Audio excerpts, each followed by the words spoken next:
Bien, bonjour et bienvenue dans ce webinaire qui a pour thème la gestion des risques, un enjeu majeur pour les fabricants de dispositifs médicaux. Le webinaire sera présenté par Joanne Bonamy, consultant dans le secteur du dispositif médical. La présentation durera une vingtaine de minutes et sera suivie par une dizaine de minutes pour répondre à vos éventuelles questions. Durant cette présentation, vous pouvez poser vos questions avec l'outil chat conversation en bas de votre écran et je les formulerai à Joanne Bonamy à la fin de sa présentation. Si vous ne voyez pas correctement les slides projetés, vous pouvez utiliser l'option d'affichage en haut de votre écran afin de le régler. Il est maintenant temps d'entrer dans le vif du sujet et je laisse la parole à Joanne Bonamy. Merci, merci Nicolas. Donc j'espère que vous m'entendez. Oui, tout va bien. Vous voyez, et que vous voyez bien mon écran. Bien, donc effectivement, la gestion des risques est un enjeu majeur. Bon, je pense que la plupart d'entre vous, effectivement, savent que cet aspect de gestion des risques est au cœur de vos préoccupations et de la constitution de votre dossier technique. C'est un élément prépondérant dans votre documentation technique, ce dossier de gestion des risques. Et effectivement, on va voir maintenant dans quel contexte réglementaire ce dossier s'intègre, sachant que ce contexte est en pleine évolution, vous le savez tous, avec l'arrivée du règlement. Ce règlement renforce certaines exigences et notamment certaines exigences en lien avec la gestion du rapport bénéfice-risque. C'est pour ça que on a aussi à notre disposition cette norme 14971, ISO 14971, qui a évolué récemment et qui nous donne les lignes directrices pour justement la constitution de ce dossier technique, enfin de ce dossier de gestion des risques, avec, comme on va le voir, quelques petites subtiles différences par rapport à la version précédente. Donc, les points que nous allons aborder sont la remise dans le contexte réglementaire et normatif. Pourquoi le règlement? Pourquoi les normes? On va s'appuyer donc sur l'ISO 14971 en version 2019 et on va aussi parler de l'amendement récemment arrivé, donc l'amendement A11. On va rappeler ce qu'est un processus de gestion des risques, ce que nous demande l'ISO 14971 et on fera un zoom sur certaines évolutions, certaines différences entre l'ancienne et la nouvelle version de la norme, et surtout les impacts que ces changements pourraient avoir pour les fabricants. Donc, le contexte est qu'on a une réglementation en Europe concernant les fabricants de dispositifs médicaux et la mise sur le marché des dispositifs médicaux de ces fabricants. On a deux règlements qui sont en vigueur, qui sont le 2017-745 et le 2017-746, concernant donc la mise sur le marché de ces dispositifs médicaux et venant se substituer aux directives précédemment applicables, sachant que, comme vous le savez aussi, nous sommes actuellement en période de transition entre ce règlement et cette directive, ce qui veut dire que les dossiers techniques, enfin les dispositifs médicaux certifiés selon la directive peuvent encore être mis sur le marché sous certaines conditions.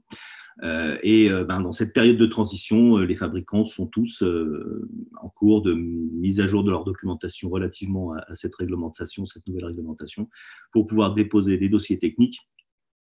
Et donc, dans le cadre de la constitution de ces dossiers techniques, le règlement nous indique effectivement que le risque, la gestion des risques et l'évaluation et la maîtrise des risques associés à l'utilisation de leurs dispositifs est un point central.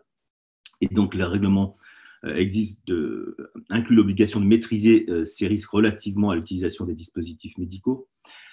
Pour ça, il y a la norme ISO 14971 qui est la norme applicable pour la gestion des risques. Et du coup, le fabricant doivent, alors j'ai mis entre guillemets le mot doivent, donc appliquer cette norme parce que effectivement, strictement, les normes sont d'application volontaire. On applique une norme pour répondre à une exigence, mais strictement, l'application n'est pas obligatoire, si ce n'est que dans un contexte de mise sur le marché de dispositifs médicaux, certaines normes sont particulièrement encouragées, enfin l'application de certaines normes est particulièrement encouragée, notamment lorsqu'elles sont dites harmonisées. On va voir de quoi il s'agit plus tard. Donc, le règlement nous impose de maîtriser les risques. La norme 14971 nous permet de maîtriser ces risques, donc on doit appliquer cette norme pour pouvoir se conformer aux exigences réglementaires. Donc, concernant, on va parler de risques à multiples endroits dans le règlement, mais on va se focaliser plutôt sur l'annexe 1 du règlement, donc les exigences générales en matière de sécurité et de performance. Cette annexe 1, donc c'est la même, enfin en tout cas c'est l'équivalent de l'annexe 1 de la directive qui s'appelait exigences essentielles. Donc, parmi les exigences de cette annexe 1, on a entre autres, mais le chapitre 3 qui nous dit que les fabricants établissent, appliquent et documentent et maintiennent un système de gestion des risques. Donc, c'est principalement ce point de l'annexe 1 qui va nous inviter à appliquer l'ISO 14971. Donc, c'est la norme qui est applicable pour la gestion des risques.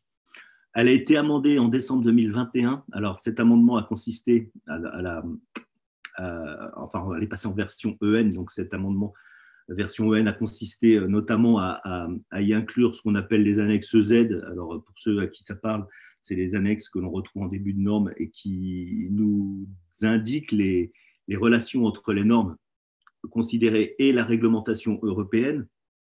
Donc, concernant l'ISO 14971, les annexes Z, alors ZA concernant le règlement 2017-745 et ZB concernant le règlement 2017-746, nous indiquent quels sont à quel point la norme ISO 14971 peut être appliquée pour répondre aux exigences réglementaires en précisant certains points particuliers, certains points de différence entre ce que nous dit la réglementation et ce que nous dit la norme. Donc, à ce jour, la norme, elle est disponible en version 2021. Elle ne fait pas partie de la liste des normes harmonisées qui doit être publiée au journal officiel. Donc, aujourd'hui, officiellement, cette norme n'est pas harmonisée pour l'application du règlement. Alors, j'en parle pas plus en détail plus tard, donc je le dis maintenant, effectivement, concernant les principales subtilités entre le règlement et la norme ISO 14971, aux éventuelles différences, la principale, c'est que le règlement nous dit que quand la norme parle de gestion des risques, enfin de réduire le risque, pardon, le règlement, lui, nous demande de réduire le risque autant que possible, au minimum, enfin, aller le plus loin possible dans la réduction de risque. Et ce point-là, ce n'est pas anodin, puisqu'effectivement, contrairement à la norme qui nous donne la possibilité de définir un seuil en dessous duquel on n'a pas besoin de maîtriser le risque, le règlement, lui, nous dit systématiquement, vous devez réduire les risques, enfin, tant que possible. Alors évidemment, le temps que possible a ses limites. Il faut que ça soit technologiquement bien sûr possible, mais économiquement, à un moment donné, les coûts, c'est ce qu'il faut bien comprendre.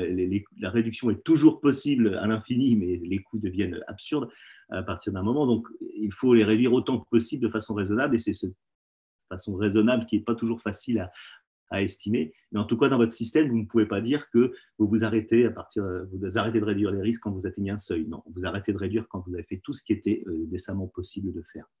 Voilà la principale différence entre le règlement et la norme. Donc, la norme elle-même, on va voir les principaux points de cette norme. Bon, la norme va nous présenter donc le domaine d'application. Cette norme concerne donc le cycle de vie d'un dispositif médical. On va avoir un point sur les termes et définitions. On reviendra tout à l'heure sur quelques définitions nouvelles. Les exigences générales. Donc, après, on va rentrer dans les exigences spécifiques, en tout cas dans le détail technique du processus de gestion des risques. Mais avant, on pose le décor avec les exigences générales, notamment l'obligation de mettre en place un processus de gestion des risques. On insiste aussi dans cette norme sur les responsabilités de la direction. C'était vrai avant. La direction doit mettre en œuvre une politique de gestion des risques. Alors, dans cette politique, on doit y retrouver la notion cette politique doit permettre de nous donner les critères, ou en tout cas les directions pour définir les critères d'acceptabilité des risques. Parfois, cette politique de gestion des risques est confondue avec des critères d'acceptabilité des risques. Donc, ce n'est pas la même chose. La politique nous donne les directions pour définir ces critères pour chacun de nos dispositifs. Les critères d'acceptation des risques, eux, sont dans le plan de gestion des risques et sont définis ou couverts par cette directive, mais les critères d'acceptabilité ne sont pas la politique. J'insiste parce que c'est souvent une erreur qui est faite. Donc, cette norme nous demande effectivement d'avoir du personnel qualifié, une équipe donc multidisciplinaire, et cette équipe dans son ensemble va couvrir toutes les connaissances et compétences, expériences nécessaires à la gestion des risques. Donc, ça va être tout autant technique, clinique, que du point de vue de la méthode de gestion des risques, que du point de vue réglementaire. Et donc, cette norme nous demande de définir ou de rédiger, de formaliser un plan de gestion des risques. Le plan de gestion des risques, ce n'est pas la procédure de gestion des risques. Là aussi, une erreur souvent faite. Un des points qui donne souvent lieu à des non-conformités, c'est l'absence d'un plan de gestion des risques spécifique pour chaque dispositif ou famille de dispositifs. Et donc, on ne peut pas revendiquer que notre procédure de gestion des risques est le plan, par exemple, parce qu'on a un seul dispositif sur le marché, et donc cette procédure suffit à couvrir ce dispositif sans avoir fait un plan spécifique. Ce n'est pas le cas. Le plan de gestion des risques doit exister pour chaque dispositif ou famille de dispositifs. Et puis, bien sûr, on va constituer à l'issue de toute son analyse un dossier de gestion des risques. Maintenant, on va revenir plus précisément sur le processus de gestion des risques à proprement parler, donc décrit dans les chapitres suivants de la norme. Un petit rappel de ce qu'est un processus de gestion des risques. Donc, un processus, c'est un système qui permet de transformer des données d'entrée en données de sortie, en s'appuyant sur des ressources et en suivant une certaine direction. Donc, comme on le voit ici, j'ai un petit exemple très macro de ce que pourrait être un processus de gestion des risques. Donc, sur la base de la politique qui nous donne, comme je le disais, les directions quant aux critères d'acceptabilité des risques, donc avec à sa disposition du personnel compétent, formé à la gestion des risques et maîtrisant le dispositif et le contexte d'utilisation du dispositif, on va donc avec ces éléments-là pouvoir transformer les réglementations, les normes, l'état de l'art et les risques existants, donc les mouliner dans sa procédure de gestion des risques au travers des règles qu'on va définir, la façon de faire l'analyse, l'évaluation des risques et de maîtriser ces risques. Et à l'en sortie, on va avoir donc un rapport de gestion des risques qui va contenir toute notre démarche et qui va formaliser toute la démarche qui a été faite pour démontrer que les risques sont acceptables ou non, d'ailleurs, c'est possible aussi. Et donc un processus, par définition, on doit mesurer l'efficacité d'un processus. Donc, par exemple, on pourrait imaginer un indicateur qui serait le nombre de nouveaux risques identifiés post-production, sachant que théoriquement, on essaye d'identifier tous les risques avant de mettre sur le marché. Donc, ceci, évidemment, ce n'est qu'un exemple, hein, ça n'a pas été validé formellement comme étant à reprendre en l'état, mais c'est juste pour vous donner un petit peu un aperçu de ce que pourrait être ou comment on pourrait décrire un processus de gestion des risques. Alors, attention, on n'est pas… vous savez tous, pour les fabricants qui ont un système qualité ISO 13485, vous avez décrit vos processus. Décrire un processus, on peut le faire de façon très macro ou très détaillée. Certains fabricants vont avoir dans leur système qualité 3 processus, d'autres vont en avoir 30. On ne va pas forcément avoir un processus de gestion des risques en tant que tel spécifiquement dédié à la gestion des risques. Ce processus peut être intégré dans un processus plus macro, conception-développement par exemple. Donc, mais par contre, ce qui est sûr, c'est que ces éléments, les règles, la procédure qui va nous permettre de transformer ces éléments d'entrée en éléments de sortie selon une politique avec du personnel compétent, de toute façon, quelle que soit la façon dont c'est présenté, on doit le retrouver dans votre système qualité. Le fait d'avoir un processus dédié est une façon simple et évidente de pouvoir démontrer qu'on a bien en place ce processus. Donc maintenant, les chapitres plus spécifiquement dédiés à décrire comment un processus de gestion des risques est mené. Dans ce processus, on a la première partie qui va consister à analyser les risques. Donc on va déjà identifier les risques existants sur la base des phénomènes dangereux applicables à un dispositif. Une fois qu'on les aura tous identifiés, on va évaluer ces risques sur la base d'une échelle que l'on va définir, on va en parler juste après.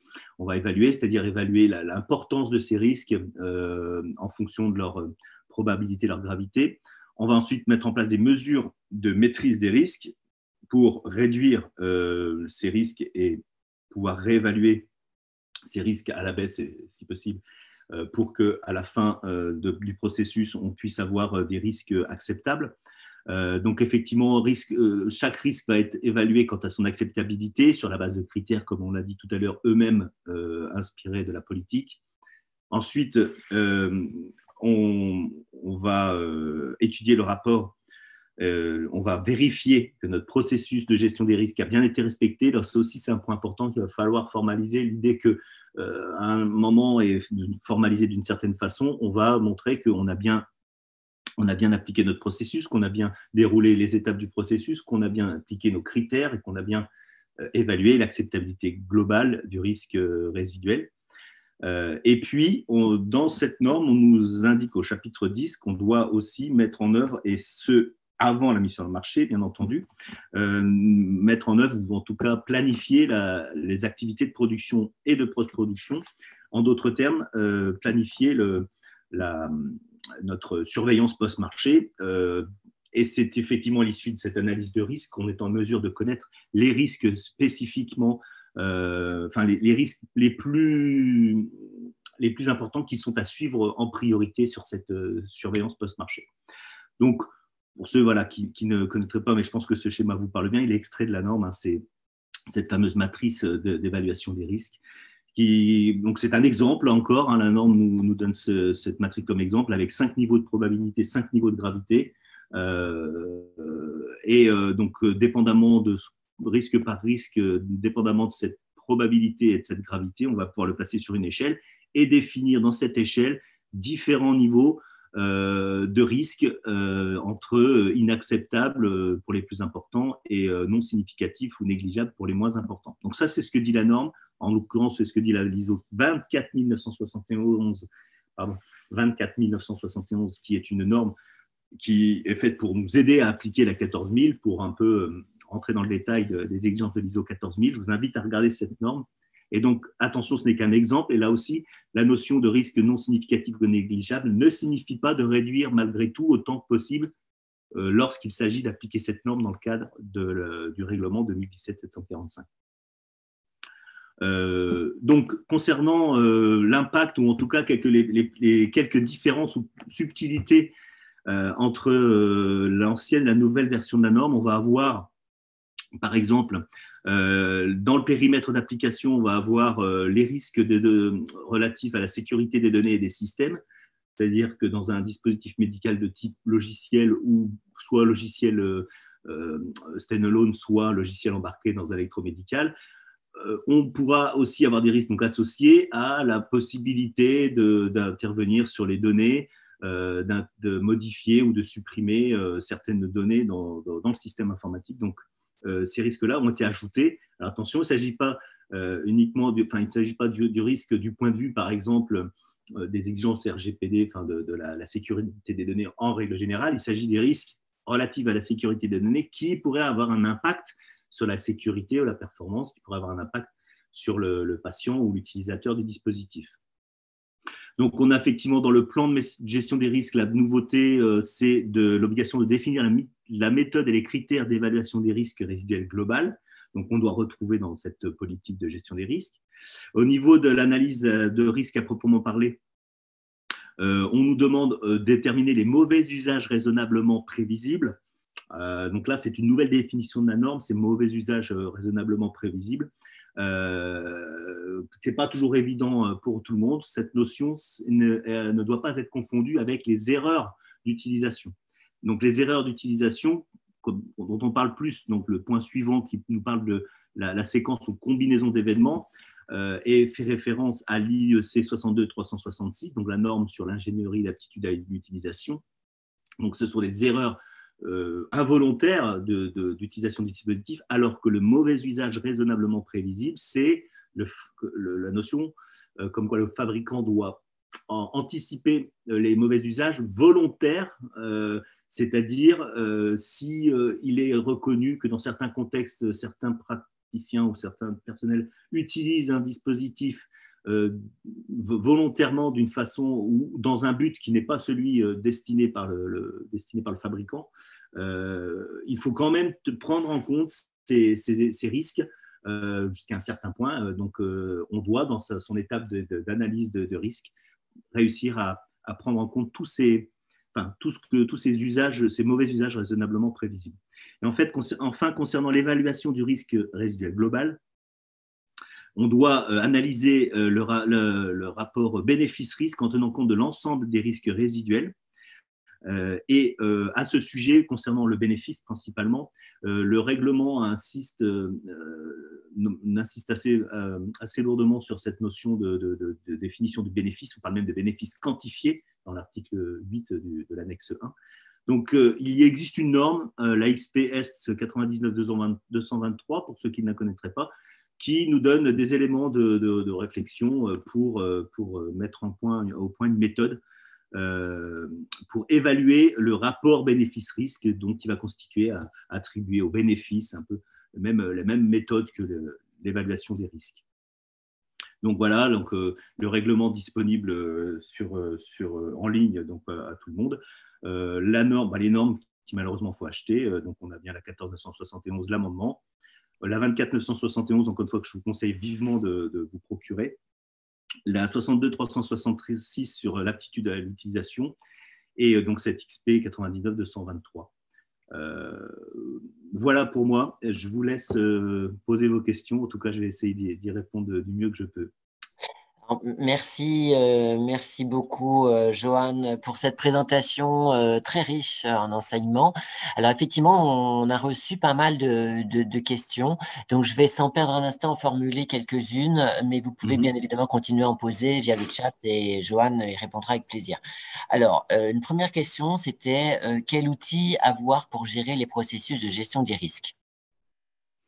Alors, des outils, je pense que vous parlez d'outils informatiques. Je n'ai pas là comme ça en tête la référence d'un logiciel, mais effectivement, il existe des logiciels spécifiquement conçus pour organiser ce processus de gestion des risques. Là, comme ça, je ne vais pas vous répondre, encore une fois, j'en ai en tête, mais je n'ai pas les noms qui vont me revenir. Mais je pourrais faire une petite recherche et puis mettre ça à disposition éventuellement. Ou par un lien ou par un mail. Ou à la suite, oui, à la suite de l'enregistrement. Oui, là, tout à fait. Ouais.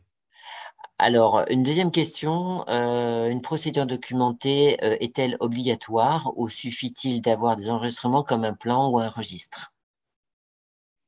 La procédure de gestion des risques documentée, comme j'ai dit tout à l'heure, le plan de gestion des risques concerne un dispositif ou une famille de dispositifs. Vous devez aussi décrire les activités d'un processus de gestion des risques qui inclut l'ensemble de ces dispositifs.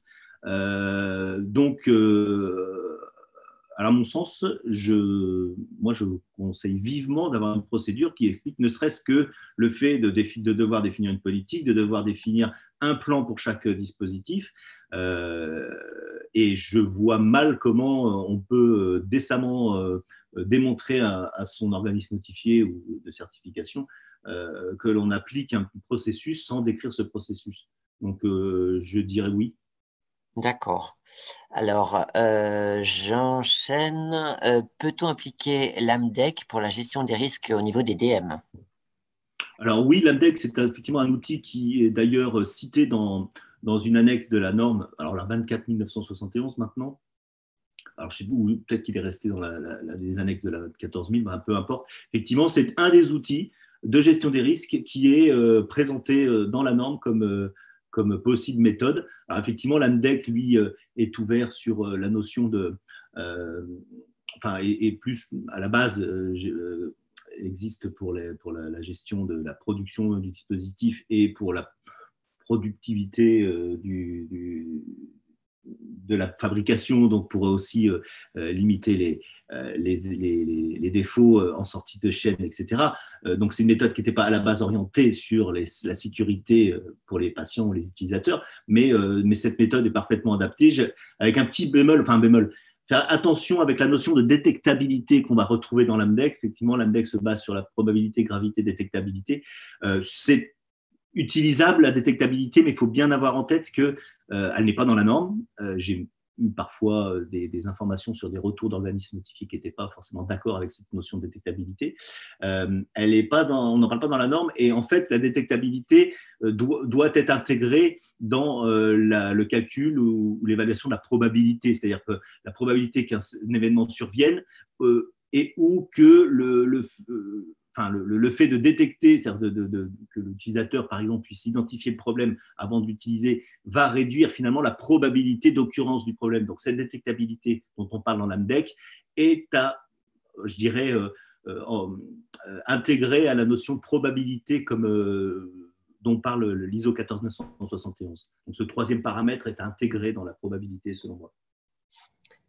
Alors, merci Johan.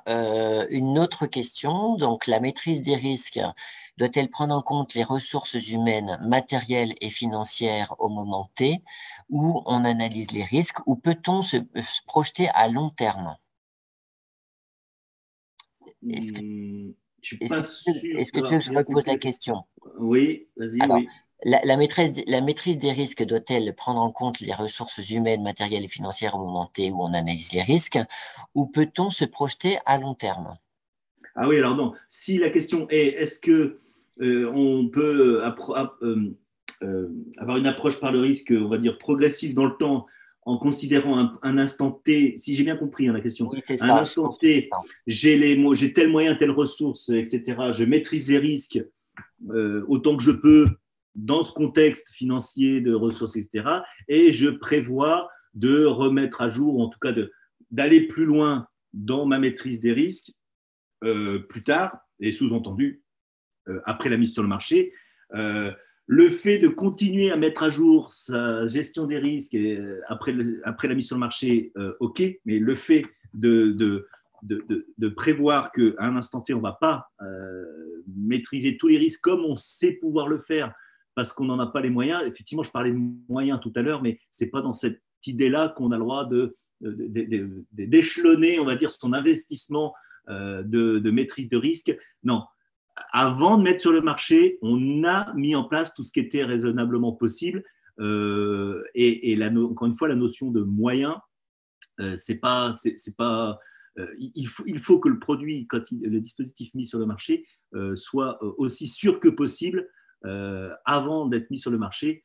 Donc, le fait de savoir qu'on pourra en faire plus tard, c'est une chose, mais revendiquer ça, ou en tout cas revendiquer une ultérieure meilleure maîtrise du risque, ça, j'ai jamais vu, mais je pense que ça pourrait vraiment faire tiquer cette notion de on fait le minimum maintenant, enfin on fait ce qu'on peut maintenant et on fera mieux, on fera ce qu'il faut plus tard. On fait tout de suite ce qu'il faut et on met sur le marché. Et ensuite, si besoin, si on en a oublié, si on s'est trompé, si il y a des risques qu'on n'a pas identifiés, ben on continue à investir, mais on ne le planifie pas ça.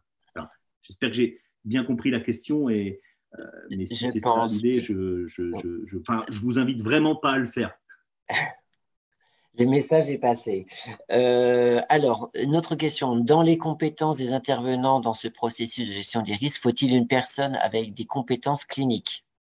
Alors, c'est une question effectivement qu'on pose souvent. Est-ce qu'on a besoin d'avoir un professionnel de santé, un médecin, un chirurgien, un utilisateur cible? C'est pas ce qui est dit explicitement dans la norme. La norme parle effectivement. Alors, je l'ai pas ouvert là. La norme parle effectivement, donne des exemples de ce qu'on entend de ce que l'on doit retrouver comme compétence, comme fonction dans une équipe pluridisciplinaire. Je suis en train en parallèle de chercher dans un document des exemples sur ces. Voilà, on a ça en fait dans la table 1 de l'ISO 24971. Alors, je vous invite à aller la voir. Cette table nous donne des exemples de fonctions et de connaissances requises. C'est au fabricant de définir les besoins dont il a, ces compétences requises dépendamment de son dispositif, mais que ce soit que ce soit une personne en interne qui ait les compétences cliniques ou que ce soit au travers de partenariats, collaborations avec des experts avec cette casquette clinique, peu importe, mais par contre, oui, il faut la vision clinique lorsqu'il s'agit d'un dispositif médical utilisé dans un contexte clinique. Il faut forcément cette vision clinique, oui. Et si la question est, doit-elle être en interne, la réponse est pas obligatoirement. Mais est-ce qu'il doit y avoir cette casquette? Oui. Très bien. Merci, Johan. Alors, une autre question. Donc, cette norme est-elle utile pour évaluer les risques de contamination chimique et biologique pour le patient? Alors, la norme, ça vous donne une méthode de gestion, d'analyse et d'évaluation et de maîtrise des risques, mais pas plus spécifiquement sur les risques chimiques ou biologiques que d'autres. Pour ceux qui ont déjà appliqué cette norme-là, on va dire le contenu de la norme, le fond, c'est le fabricant qui l'apporte au travers de son analyse de risque. S'il y a des risques chimiques et biologiques, oui, la méthode que l'on va mettre en œuvre conformément à cette norme doit nous permettre de les identifier, ou en tout cas nous donne le cadre dans lequel les identifier, les analyser et les maîtriser, mais pas spécifiquement cela. Et la norme ne donnera pas de détails techniques sur des moyens de maîtrise de tel ou tel type de risque. Alors, j'ai une question simple et directe, mais je pense que tu y as déjà répondu un peu, Johan. Quelle est vraiment l'utilité de la norme XP 99-223? Alors, c'est une très bonne question, comme toutes les autres, bien sûr, mais c'est une bonne question. L'utilité, c'est pas forcément l'utilité de cette norme-là. Cette norme, pour tout dire, je crois qu'elle est un peu controversée parce qu'effectivement, elle est difficile, pas toujours facile à appliquer. Et puis pas obligatoire de toute façon, comme toutes les normes. Et bon, celle-ci, c'est une norme expérimentale française, donc elle n'est pas passée au travers du filtre de la Commission, enfin en tout cas de l'Europe. Mais ce qui est sûr, c'est qu'aujourd'hui, ce qui est attendu, en tout cas vis-à-vis du règlement en termes d'analyse de rapport bénéfice-risque, donc d'analyse de bénéfices et de bénéfices quantifiés, parce que c'est bien ça. Alors je reprends, mais c'est dans l'annexe 1 du règlement au point 8. Tous les risques connus et prévisibles ainsi que les effets secondaires indésirables sont réduits au minimum et sont acceptables au regard des bénéfices quantifiés que présentent pour le patient et l'utilisateur les performances effectives du dispositif, etc. Et or, cette norme-là son objet est, entre autres, de mettre en œuvre, de proposer une méthode pour quantifier les bénéfices. Donc, à quel point elle est utile, elle nous donne des pistes pour faire quelque chose qui est attendu par le règlement et pour lequel il n'y a pas… alors, il y a d'autres méthodes dont je ne m'étendrai pas dessus, mais normalement, les méthodes aux US, qui sont utilisées aux US pour évaluer ce rapport bénéfice-risque, c'est pour que la FDA évalue les dossiers des fabricants. Il y a une autre méthode qui existe, un guide. Mais ce qui est sûr, c'est que si les fabricants font ce qu'ils faisaient jusqu'à présent par rapport à la gestion de ces bénéfices et du rapport bénéfice-risque, c'est pas suffisant ce qui est fait aujourd'hui.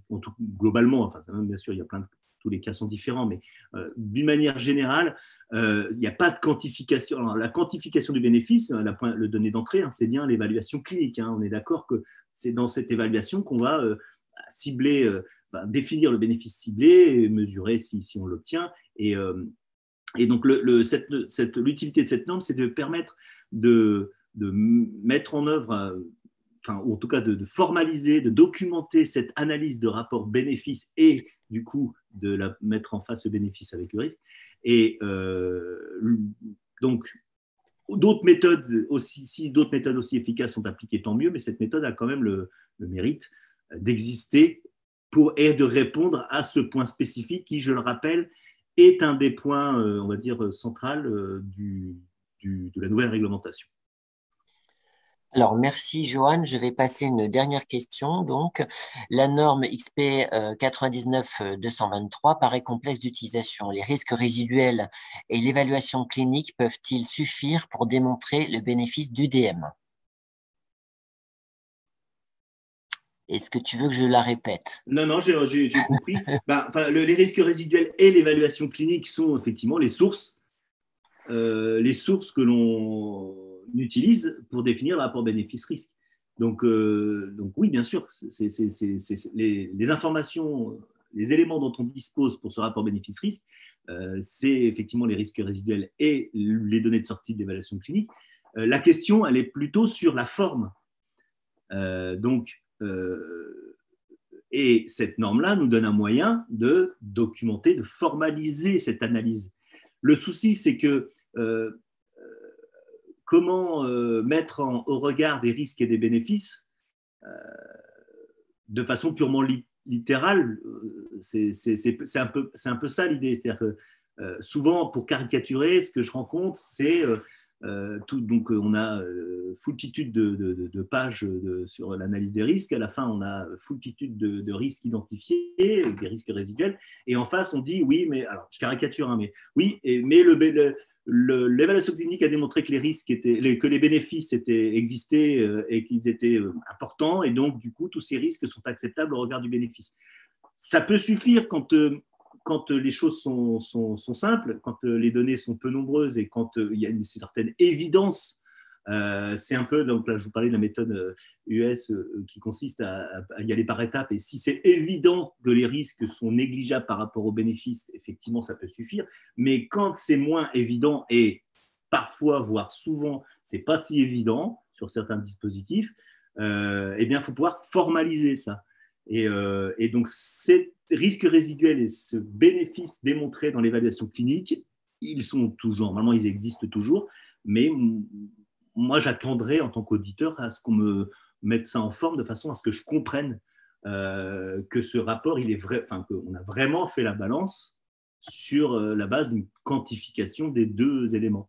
Et donc, ça peut suffire d'avoir que ce que vous proposez dans la question, ça peut suffire si en face c'est évident, et encore faut-il le présenter de façon claire et limpide. Et que si c'est évident, il faut que cette évidence soit limpide. Alors, merci Joanne donc pour ces réponses précises. Malheureusement, donc le temps qui nous était imparti est écoulé. Nous arrivons au terme de ce webinaire.